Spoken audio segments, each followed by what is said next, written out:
Selamat pagi saudara sekalian. Morning break pagi ini tetap kita bahas yaitu karakter Mandarin. Hari ini yang akan dibahas yaitu karakter Mandarin Si. Si itu artinya penyembahan. Ji Si yaitu menyembah. Nah, karakter penyembahan ini terbentuk dari dua karakter, yaitu pinggirnya itu Si. Si itu Tuhan, artinya Sen, Tuhan. Dan penandaan waktu, satunya itu juga Si, nanda waktu itu. Si itu artinya jam 9 sampai jam 13, ada jam 12 lebih lah, sampai jam 13, sampai jam 15, jam 3 sore. Nah, penjelasan karakter ini penyembahan tidak akan ada penjelasan kalau kita tidak lihat Alkitab. Sebab di Buddha, di agama Tao, tidak ada penjelasan ini.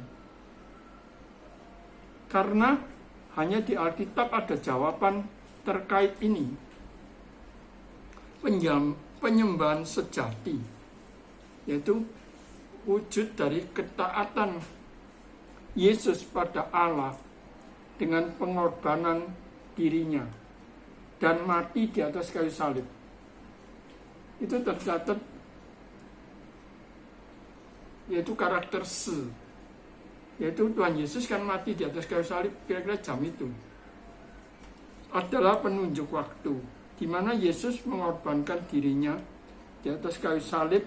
Tercatat di dalam Matius pasal 27 ayat 45 46. Mulai dari jam 12, kegelapan meliputi seluruh daerah itu sampai jam 3. Itu dalam ayat 20 pasal 27 ayat 46. Kira-kira jam 3 berserulah Yesus dengan suara nyaring, Eli Eli lama sabachthani, artinya Allahku Allahku mengapa engkau meninggalkan aku. Itu dalam waktu Tuhan Yesus di atas kayu salib. Nah, Rasul Paulus menggambarkan penyembah juga yang sejati itu dengan sempurna di surat Roma pasal 12 ayat 1 sampai 2. Sana mengatakan, karena itu saudara-saudara, demi kemurahan Allah, aku menasihati kamu supaya kamu mempersembahkan tubuhmu sebagai persembahan yang hidup, yang kudus, dan yang berkenan kepada Allah. Di sini jelas bahwa persembahan tubuh merupakan penyembahan yang paling berkenan di hadapan Allah.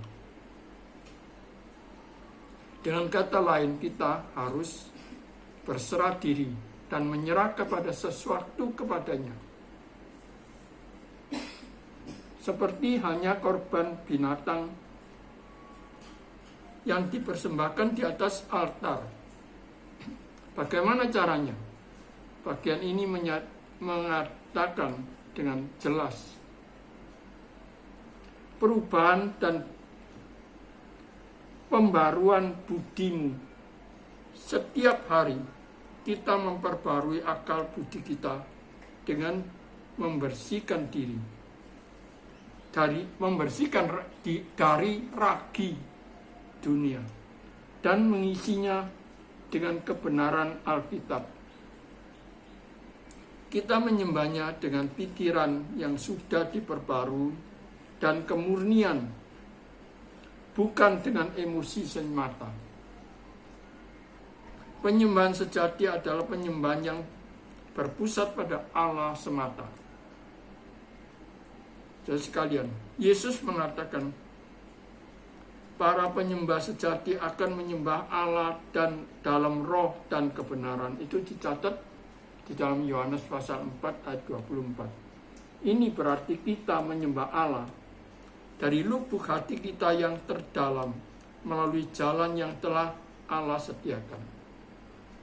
Penyembahan bisa melibatkan doa, membaca Alkitab firman Tuhan dengan hati yang terbuka, bernyanyi, ikut serta dalam perjamuan kudus, dan melayani satu sama lain.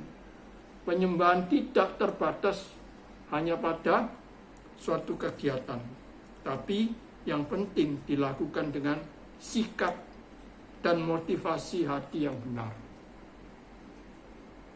Penyembahan yang sejati baru terjadi ketika kita dengan sungguh-sungguh menyerahkan hidup kita sepenuhnya, mengakui Allah, mengakui kuasanya dan kemuliaannya dalam segala sesuatu yang kita kerjakan. Bentuk kemurnian dari ibadah dan penyembahan adalah ketaatan kepadanya dan firman-Nya. Itulah penyembahan yang sejati. Apakah kita mau melakukan atau sudahkah kita melakukan? Mari kita berdoa. Tuhan, kiranya Tuhan tolong di dalam penyembahan kami kepada Engkau, supaya kami dengan hati yang sungguh menyembah Tuhan, dengan hati yang sungguh melakukan apa yang Tuhan ingin kami lakukan.